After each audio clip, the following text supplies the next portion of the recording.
ஒரு நிமிஷங்க இந்த வீடியோ வந்து மேலே தள்ள வேண்டாம். நீங்கள் லைக்கும் பண்ண வேண்டாம், ஷேரும் பண்ண வேண்டாம். உண்மையாகவே சொல்கிறேன், நான் வந்து வீடியோ வந்து லைக்குக்காக பண்ணவே கிடையாது.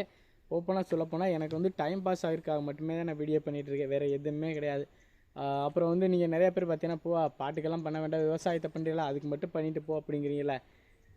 நான் வந்து பாட்டு எதுக்காக பண்ணுறேன்னா, இப்போ எங்கள் ஏரியாவும் சரி, எங்கள் திண்டுக்கல் மாவட்டத்தில் ஓரளவுக்கு வந்து பார்த்தீங்கன்னா விவசாயம் எல்லாருமே பண்ணுறாங்க. அதை வந்து விரும்ப மாட்டாங்க விவசாயத்தை பற்றி. ஒரு வேளை நான் பாட்டு போட்டால் கொஞ்சம் ஆர்வமாக பார்ப்பாங்க. அதுக்காக அவங்களுக்கு பாட்டு போடுறேன். மற்ற வெளியில் இருக்கிறவங்களாம் பார்த்தீங்கன்னா நீங்களாம் விவசாயத்தை விரும்புவீங்க, அதனால் உங்களுக்கு வந்து விவசாயத்தை பற்றி போடுறேன். என்கிட்ட பல ஐடி யூஸ் பண்ணுறதுக்கு நமக்கெல்லாம் திறமை கிடையாது. ஒரு ஐடியாவே இங்கே கன்டினியூ பண்ணி கொண்டு போக முடியல. அதனால தான் கொஞ்சம் நேரம் பாட்டு போடுவேன், கொஞ்சம் நேரம் வந்து விவசாயத்தை பற்றி போடுவேன். ஏன்னா திண்டுக்கல் மாவட்டத்தில் வந்து பார்த்தீங்கன்னா ஃபுல்லாகவே விவசாயம் தாங்க.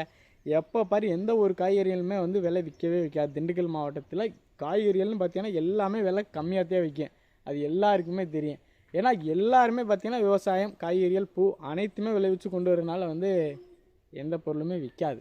நார்மலாக ஒரு ரேட் போயிட்டு இருக்கேன். மற்ற மாவட்டத்தோடு ஒப்பிடும்போது திண்டுக்கல் மாவட்டத்தில் எல்லா காய்கறியுமே விலை கம்மியாக தான் கிடைக்கும்.